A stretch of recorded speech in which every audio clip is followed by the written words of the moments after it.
Antes de hablar, cantaste sobre mí. Has sido tan bueno para mí.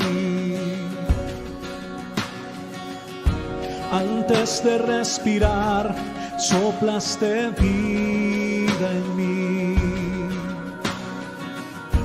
Has sido tan bueno para mí. Oh, tu amor me envuelve, me sostiene, amor sin condición. Me persigue y deja las 99 y va por mí. No puedo ganarlo ni merecerlo. Tu amor se entregó por mí. Oh, tu amor me envuelve, me sostiene, amor sin condición. Oh.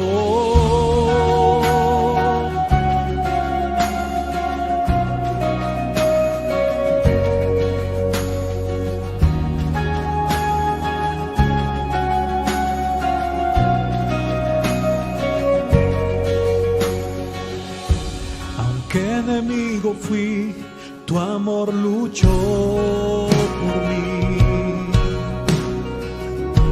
Has sido tan bueno para mí. Cuando indigno fui, tú pagaste por mí. Has sido tan bueno para mí. Oh, tu amor me envuelve, me sostiene, amor sin condición. Me persigue y deja las 99 y va por mí. No puedo ganarlo ni merecerlo. Tu amor se entregó por mí. Oh, tu amor me envuelve y me sostiene, amor sin condición. Yeah, yeah.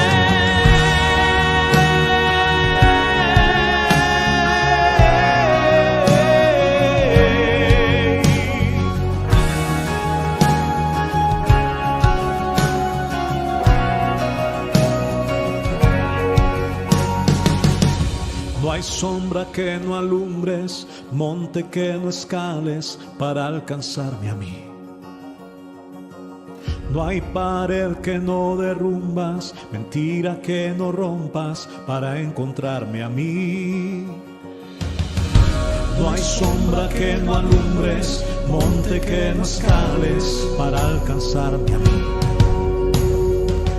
No hay pared que no derrumbas, mentira que no rompas para encontrarme a mí. No hay sombra que no alumbres, monte que no escales para alcanzarme a mí.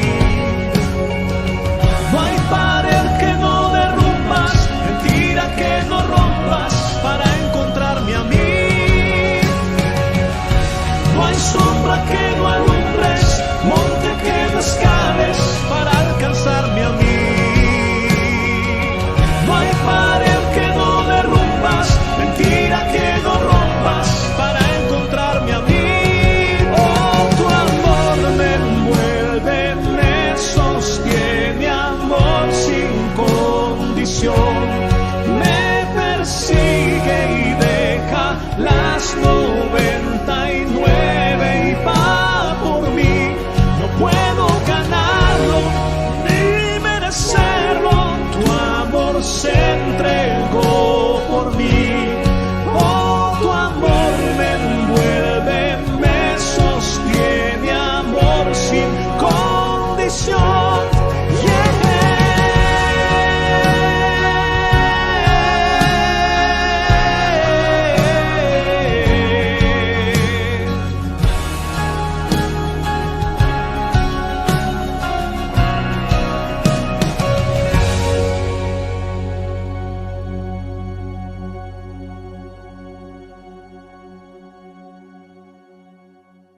Oh, sí, Señor, esta mañana te honramos, te damos gracias, Señor. Qué bueno este tiempo, Señor, para celebrar tu presencia, Señor, porque no hay nadie como tú, Señor. Oh, eres maravilloso. Quiero invitarle allá desde casa a que usted en esta mañana celebre la presencia del Señor y ahí en familia usted y yo podamos decirle, Señor, solo tú eres santo, solo tú eres digno, Señor. Eres todopoderoso, Dios. Gracias por este tiempo, esta mañana, Señor. Tu fidelidad, tu misericordia, oh Dios, en estos tiempos, Señor. Todo lo que estás haciendo, Señor. Oh, bendito eres tú. Alabado eres tú, Señor. Gracias, Señor. Gracias. Iglesia del Señor, bienvenidos nuevamente esta mañana a este tiempo, disfrutando de la gracia y la misericordia de Dios y sabiendo usted y yo que nuestro Dios es soberano en todo lo que hace y en todo lo que permite en nuestra vida y que por su gracia estamos nuevamente acá esta mañana para disfrutar su palabra, para disfrutar este tiempo. Reitero, le animo a que allá en casa no se distraiga, a que saque este tiempo única y exclusivamente para estar ahí y para adorar al Señor en esta mañana. Antes de pasar a la palabra, quiero decirles que estamos próximos a abrir, estamos gestionando pues todos los protocolos de bioseguridad y prontamente estaremos avisándole la dinámica de cómo lo vamos a hacer por las redes sociales, por el WhatsApp y nos encargaremos de llevarle la información teniendo en cuenta de que debemos de ser muy juiciosos con todos los protocolos, el tapabocas, el lavado de manos en la congregación, el distanciamiento social y todo lo que nuestras autoridades están pidiéndonos. Así que le invito a que sigamos orando al Señor por este tiempo, porque estamos anhelando y estamos deseando este tiempo. Entonces le invito a que oremos. Quiero invitarle esta mañana para que vamos al libro de Isaías, el libro de Isaías, y vamos esta mañana a estudiar el capítulo 30 y vamos a mirar desde el versículo 1 al versículo 17. Yo voy a estar leyendo en la Nueva Traducción Viviente, Isaías capítulo 30, versículo 1 al 17. Voy a esperarle que allá en casa usted ubique en su palabra, ojalá que esté acompañado de un cuaderno y un lápiz para que usted esté anotando las cosas más importantes, las cosas que Dios esta mañana quiere hablar a nuestra vida, porque sabemos que Dios nos habla en todo tiempo a través de su palabra. Isaías capítulo 30, versículo 1 al 17. Vamos primero a leer, vamos a orar y ya vamos después a desarrollar el tema. Dice, ¿qué aflicción les espera a mis hijos rebeldes? Dice el Señor. Ustedes hacen planes contrarios a los míos, hacen alianzas que no son dirigidas por mi espíritu y de esa forma aumentan sus pecados. Pues sin consultarme, bajaron a Egipto en busca de ayuda, pusieron su confianza en la protección del faraón y trataron de esconderse bajo su sombra. Pero por confiar en el faraón serán humillados y por depender de él serán avergonzados. Pues aunque el poder del faraón se extiende hasta Zoán y sus funcionarios han llegado a Janes, todos los que confíen en él serán avergonzados. Él no los ayudará, todo lo contrario, los avergonzará. Este es el mensaje que recibí con respecto a los animales del Negev. La caravana se mueve lentamente a través del terrible desierto hacia Egipto, burros cargados de riquezas y camellos cargados de tesoros para pagar por la protección de Egipto Viajan a través del desierto, lugar de leonas y leones, lugar donde viven las víboras y las serpientes venenosas. A pesar de todo esto, Egipto no les dará nada a cambio.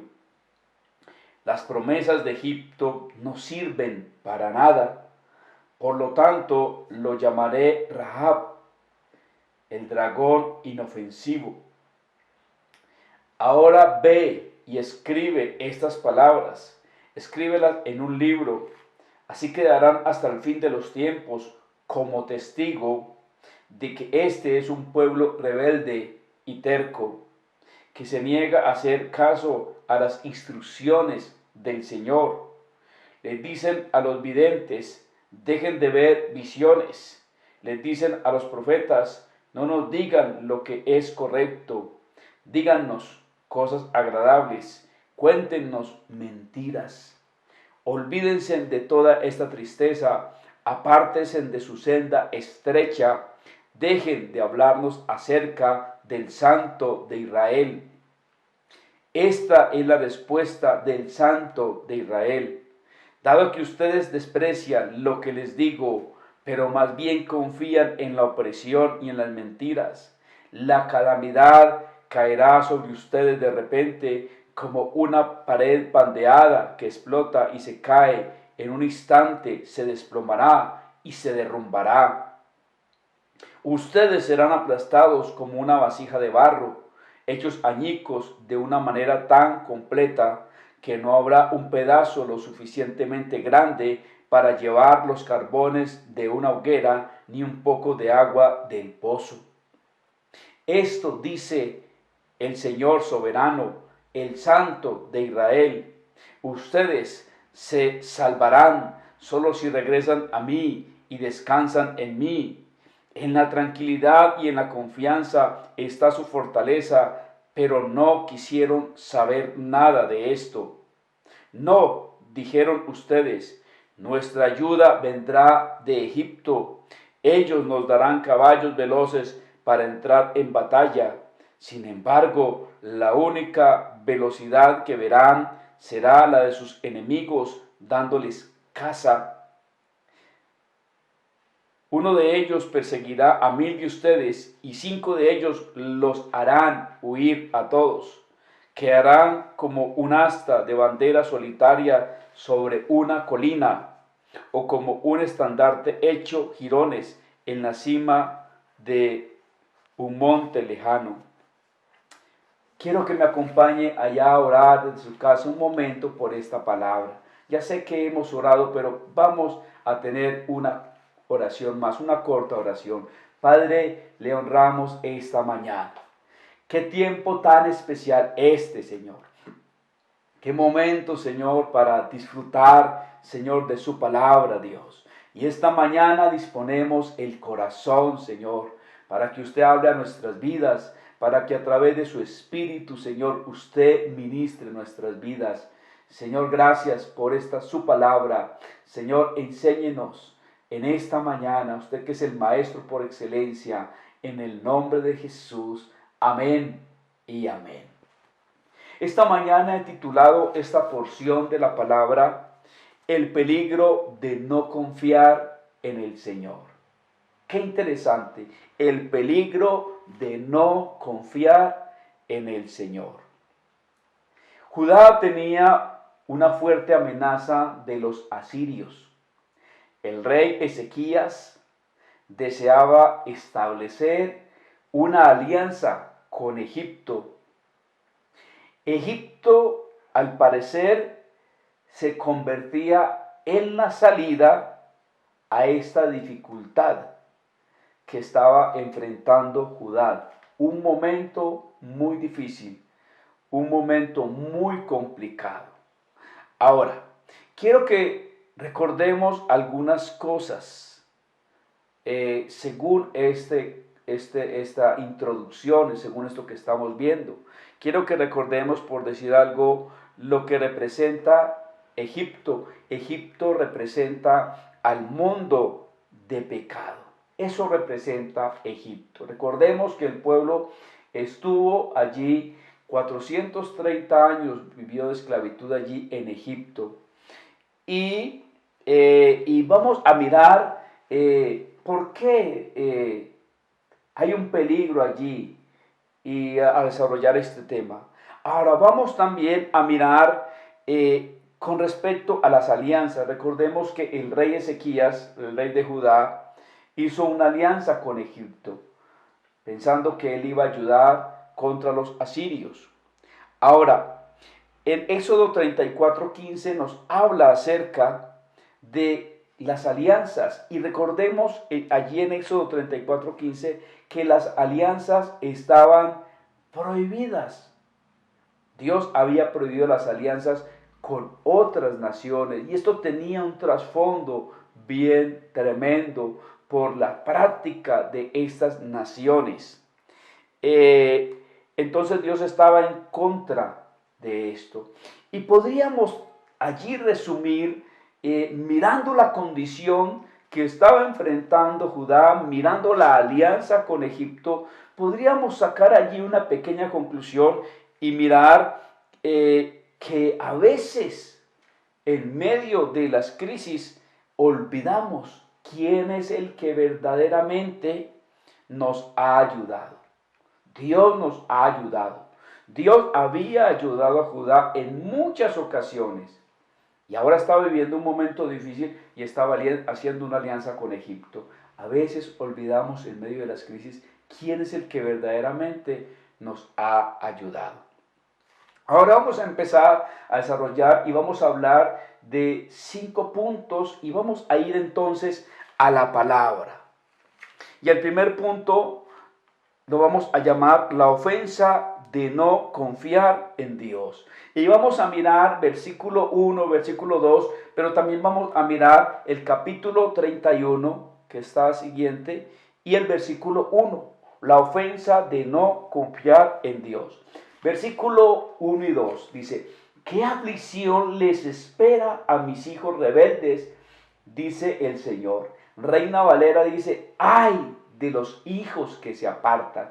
Pero aquí nueva traducción dice: ¿qué aflicción les espera a mis hijos rebeldes? Dice el Señor. Ustedes hacen planes contrarios a los míos. Hacen alianzas que no son dirigidas por mi espíritu y de esa forma aumentan sus pecados. Pues sin consultarme bajaron a Egipto en busca de ayuda, pusieron su confianza en la protección del faraón y trataron de esconderse bajo su sombra. Pero también podríamos mirar un momento el capítulo 31 y versículo 1. Y dice allí, también comienza con la misma afirmación. ¿Qué aflicción les espera a los que buscan ayuda en Egipto, al confiar en sus caballos, en sus carros de guerra y en sus conductores, y al depender de la fuerza de ejércitos humanos, en lugar de buscar ayuda en el Señor, el Santo de Israel? Y estamos mirando, como dijimos en el título de este primer punto, la ofensa, porque Dios está indignado, Dios se siente ofendido y Dios está manifestando allí la situación, y vamos a ver por qué Dios está manifestando esa ofensa, por qué se siente el ofendido, y vamos a mirar varias cositas. Por hacer planes contrarios a los de Dios. Él dice, ustedes hacen planes contrarios a los míos. No eran los planes de Dios, no era lo que Dios había trazado, no era la voluntad de Dios. Es posible que a veces usted y yo nos encontremos yendo en contra de la voluntad de Dios. Y qué tremendo esto, porque podemos ver que Dios estaba ofendido. Ustedes les acusa a Dios, hacen planes contrarios a los míos. Pero no solamente eso, sino también por hacer alianzas que no son dirigidas. Dice, ustedes hacen alianzas que no son dirigidas por mi espíritu. No había allí ninguna dirección de Dios, no había allí ningún plan y ningún propósito de Dios. Pero también por descender en busca de ayuda. Descender en busca de ayuda. Me gusta mucho como dice acá, pues sin consultarme bajaron a Egipto en busca de ayuda. Note la palabra, está diciendo que se va de una posición elevada, que es la posición de Dios, a una posición inferior. Él se está acusando, ustedes descendieron, ustedes dieron un paso atrás. Y esta es la ofensa de Dios, porque cuando no consultamos a Dios, cuando no buscamos la ayuda y la dirección de Dios, entonces ¿a dónde acudimos? Y Dios estaba considerándolo por lo que les decía ahora del capítulo 31, por todas las cosas. Dice, ¿qué aflicción les espera a los que buscan ayuda en Egipto al confiar en sus caballos, en sus carros de guerra y en sus conductores, y al depender de la fuerza de ejércitos humanos, en lugar de buscar la ayuda en el Señor? Hubo allí un descenso, y por esto era la indignación del Señor. Por eso era que Él estaba ofendido por lo que ellos habían hecho. Me cambiaron la gloria de Dios, cambiaron el consejo de Dios por el consejo del hombre, por la ayuda del hombre.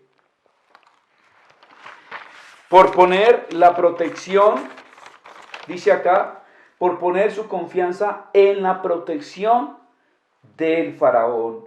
Y ahora podríamos concluir este primer punto de la ofensa de Dios con lo siguiente: el que se aparta de Dios está en un grave peligro.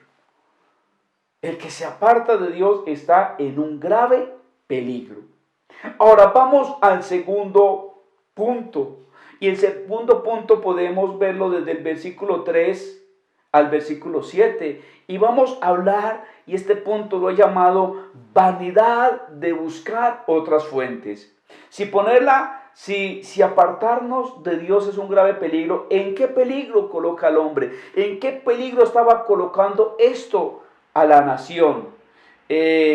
Cuando se cambia el Señor por otra fuente, dice allí, seremos avergonzados. Vamos a mirar versículo 3 y versículo 4. Dice, pero por confiar en el faraón serán humillados, y por depender de él serán avergonzados. Pues aunque el poder del faraón se extiende hasta Zoán y sus funcionarios han llegado a Janes, todos los que confíen en él serán avergonzados. Él no los ayudará, todo lo contrario, los avergonzará. Y entonces hablamos aquí de que esa vergüenza tiene que ver entonces con la humillación, con la decepción. Dice claramente Dios, Él no los ayudará. Las promesas de ellos no sirven para nada. Y Dios los estaba llamando a ellos Rahab, porque mire que en el versículo 7 dice, las promesas de Egipto no sirven para nada, por lo tanto lo llamaré Rahab. ¿Y qué significa Rahab? Dragón inofensivo. ¿Cómo veía Dios a Egipto? ¿Cómo veía Judá a Egipto? ¿Cómo veía Judá a Egipto? Pero ¿cómo lo veía Dios? Y Dios lo está llamando dragón inofensivo. En eso era lo que ellos habían confiado. Ellos se habían apartado de Dios para confiar ¿qué? En Egipto. Y vuelvo y repito, estamos hablando la vanidad de buscar otras fuentes. Ahora, quiero que miremos un poco más, y allá en casa usted anote este texto, Jeremías 2, 12 y 13. Y Jeremías 2, 13, es bueno leerlo desde el 12, pero dice, porque dos males ha hecho mi pueblo. Me dejaron a mí fuente de agua viva y cavaron para sí cisternas rotas, cisternas que no retienen agua. Y allí con esta alegoría, el Señor está hablando a su pueblo y está diciendo, es que yo soy el único que les edifica, porque lo demás son cisternas rotas. Y qué bueno hablar de esas cisternas rotas o hablar de otras fuentes. ¿Qué pueden ser otras fuentes? El esposo se puede convertir en la fuente para su esposa y viceversa. Los hijos, el hombre, las cosas materiales se pueden convertir en una fuente porque eso se coloca en la vida como lo más importante. Esta era la queja de Dios, vanidad de buscar otras fuentes. Pero vamos a ir a un tercer punto y está desde el versículo 8 al versículo 11. Allí había una advertencia, pero vamos a hablar de las características de la rebeldía, porque Dios está hablando abiertamente, dice, este pueblo es rebelde, Judá es rebelde. Y dice, ahora ve y escribe estas palabras, escríbelas en un libro. Así quedarán hasta el fin de los tiempos como testigo de que este es un pueblo rebelde y terco, que se niega a hacer caso a las instrucciones del Señor. Les dicen a los videntes, dejen de ver visiones. Les dicen a los profetas, no nos digan lo que es correcto, díganos cosas agradables, cuéntenos mentiras. Olvídense de toda esta tristeza, apártense de su senda estrecha, dejen de hablarnos acerca del Santo de Israel. Y entonces estamos hablando de las características de la rebeldía, y las características de la rebeldía son desobediencia a las instrucciones del Señor. A veces se prefiere escuchar mentiras resistiendo las verdades, ya que éstas incomodan, ya que éstas nos confrontan. Esa es la realidad, esa era la realidad del pueblo. Estaban desechando al Santo de Israel porque lo que decían los profetas, lo que decían los videntes del Señor, esto les molestaba. Pero ellos preferían buscar ¿qué? Lo que a ellos les agradaban. Ahí podemos ver, sobre todo en el versículo 7, en el versículo 6, que había una terquedad en ellos, porque aunque Dios les estaba hablando, no obstante ellos persistían en seguir con sus planes, persistían con seguir con sus proyectos adelante. Mire el versículo 6, dice, este es el mensaje que recibí con respecto a los animales del Negev. La caravana se mueve lentamente a través del terrible desierto hacia Egipto, burros cargados de riquezas y camellos cargados de tesoros para pagar por la protección de Egipto. Viajan a través del desierto, lugar de leonas y leones, lugar donde viven las víboras y las serpientes venenosas. A pesar de todo esto, Egipto no les dará nada a cambio. Esta era la advertencia del Señor. Y ahí estamos viendo las características de la rebeldía. Pero vamos a pasar a un cuarto punto y mirar desde el versículo 12 al versículo 14, del versículo 12 al 14, dice, esta es la respuesta del Santo de Israel. Dado que ustedes desprecian lo que les digo, pero más bien confían en la opresión y en las mentiras, la calamidad caerá sobre ustedes de repente como una pared pandeada que explota y se cae. En un instante se desplomará y se derrumbará. Ustedes serán aplastados como una vasija de barro, hechos añicos de una manera tan completa que no habrá un pedazo lo suficientemente grande para llevar los carbones de una hoguera, ni un poco de agua del pozo. Y lo he llamado los estragos que trae el pecado, o también podríamos llamarla las consecuencias que trae el pecado sobre la vida, lo que trajo el pecado sobre esta nación. Abiertamente él está hablando allí de la rebeldía, pero no solamente de la rebeldía que es ir en contra, es rebelarse, sino también de la terquedad, por la insistencia, porque aunque Dios les hablaba, no obstante ellos persistían en hacer su voluntad. Pero también podemos hablar de la confusión que había en ellos, la confusión.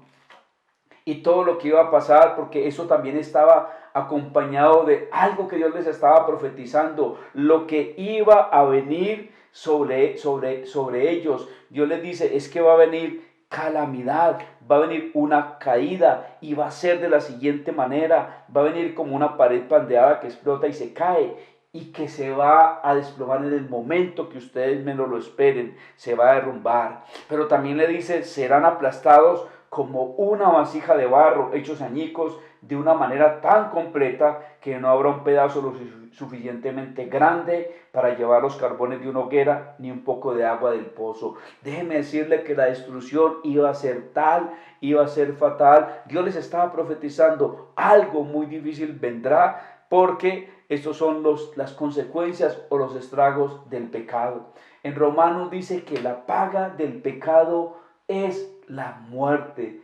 Cuando una persona insiste en sus caminos, cuando una persona insiste en ir en contra de las cosas de Dios, cuando una persona insiste en hacer su voluntad, aunque Dios de una y otra forma le habla, déjeme decirle que las consecuencias serán terribles, las consecuencias serán lamentables. Y pasamos a un quinto punto que está allí en el versículo 15. Dice, esto dice el Señor soberano, el Santo de Israel. Ustedes se salvarán solo si regresan a mí y descansan en mí. En la tranquilidad y en la confianza está su fortaleza, pero no quisieron saber nada de esto. Y el quinto punto lo he llamado una leve voz en la fuerte tormenta. Estamos viendo allí a Judá amenazados por los asirios. Estamos viendo las decisiones que ellos están dando, las profecías que Dios les está hablando a través del profeta de lo que iba a suceder y lo que estaba sucediendo, porque realmente era un momento angustiante. Pero mire cómo Dios está hablando allí. Y Dios le dice, es que todavía hay una solución. Y tiene que ver con tres cosas. Tiene que ver con arrepentimiento. ¿Qué quiere decir arrepentimiento? Era que ellos tenían que devolverse, echar marcha atrás y tomar el camino correcto. Eso es arrepentimiento, eso es lo que ellos debían hacer, eso es lo que Dios les estaba hablando aquí en el versículo 15, pero ellos también debían de esperar,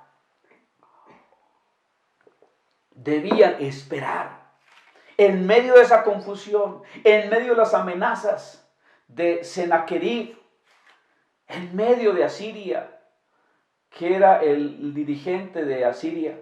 En medio de todo esto, lo que ellos tenían que hacer era esperar, Lo que ellos tenían que hacer era esperar, aguardar. Qué difícil es esto a veces, cuando las situaciones se ponen difíciles.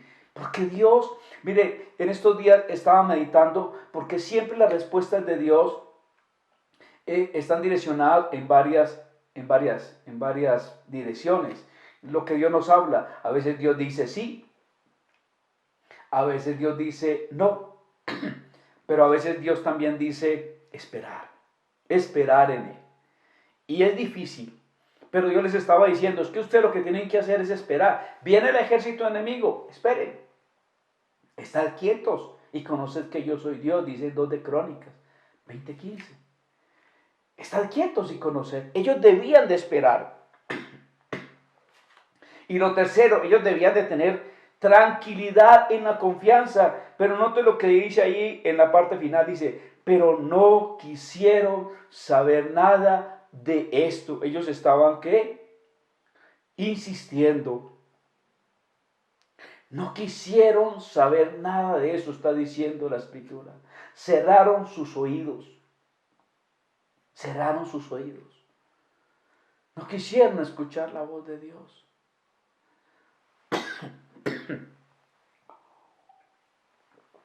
Qué tremendo esto, de las advertencias a veces, las cosas que Dios está hablándonos.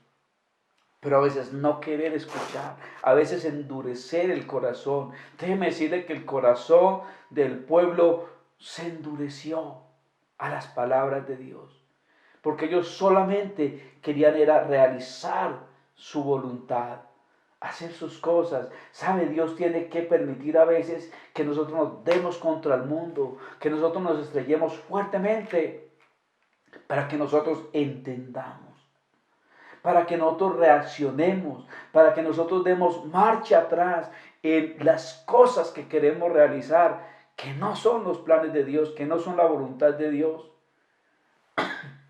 Y Dios, nuestro buen Dios, permite a veces esas situaciones. Ahora, frente a todo esto, hay un panorama final. Y está ahí en el versículo 18. Porque aún había un panorama.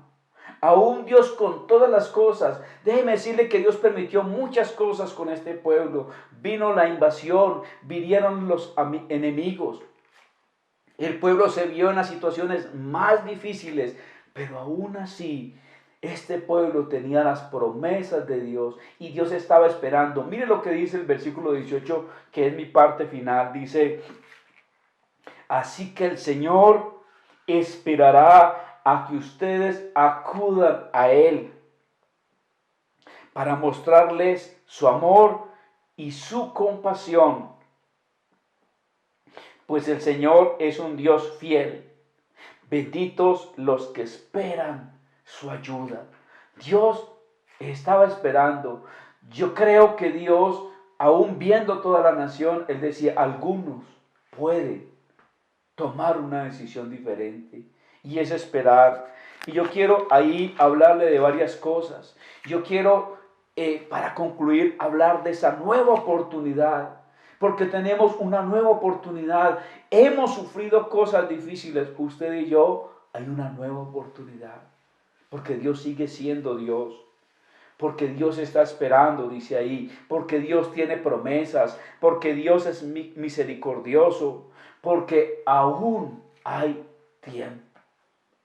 Recordando esta parte final, quiero contarles que nosotros, en mi familia, el Evangelio fue sembrado a una temprana edad. Yo me levanté en los caminos de Dios, conocí las cosas de Dios cuando era niño, pero hubo un tiempo de mi adolescencia donde tomé una decisión equivocada, y fue apartarme, no escuchar más, no andar más en las verdades, no congregarme más y cerrar mis oídos y hacer mi voluntad. ¿Qué coseché en medio de todo eso? Más o menos de los 14 a los 25, 26 años. Déjeme decirle que coseché cosas terribles en mi vida, como el alcoholismo, como la calle, como una vida desordenada, como una vida de pasiones y de cosas equivocadas que simplemente trajeron sobre mi vida desilusión y tristeza. Hasta que un día nuevamente tomé la decisión de regresar a Él, con el corazón destrozado y con tantos problemas, pero regresar a Él, a ese amor de Dios, a esa misericordia de Dios. Y la vida ahí fue diferente. Y sabe, Dios es un Dios de nuevas oportunidades y de nuevas cosas, porque tenemos maravillosas, grandísimas promesas. No importa las cosas que hayan sucedido, no importa las cosas que hayan acontecido en tu vida, los errores, las equivocaciones, las alianzas que has hecho, el lugar que le has dado a otras cosas en tu corazón antes que a Dios, porque Dios sigue esperando a que tú y yo reaccionemos y a que tú y yo volvamos a Él. Déjame finalizar esta mañana con una oración. Quiero orar por tu vida. Señor, gracias por este tiempo. Gracias por tu fidelidad, tu misericordia. Tú sabes, Señor, lo que está enfrentando cada uno, la lucha que hay. Quizás esta mañana hay personas que están escuchando esta palabra, Señor, y esta palabra les ha confrontado y les ha desafiado, porque quizás ha habido rebeldía, porque quizás, Señor, se han tomado decisiones de descender, Señor, a un mundo de pecado, a un mundo de maldad, haciendo alianza con otras cosas. Pero hoy, Señor, hay una nueva oportunidad y yo quiero invitarle, si esta palabra ha tocado su corazón, usted allá en casa le haga compromisos con Dios. Usted cierre allá sus ojos y haga compromisos y usted vuelva a los brazos del Señor y le diga: Señor, aquí está mi vida. Señor, perdóname, Dios, por hacer alianzas con aquello que no ha edificado, que ha traído, Señor, humillación y que ha traído deshonra a mi vida. Perdóname, Señor, y hoy vuelvo a ti, Señor. Interviene en mi vida y obra poderosamente en esta mañana, en el nombre de Jesús. Amén y amén. Hermanos, que Dios continúe bendiciendo sus vidas. Hasta una próxima.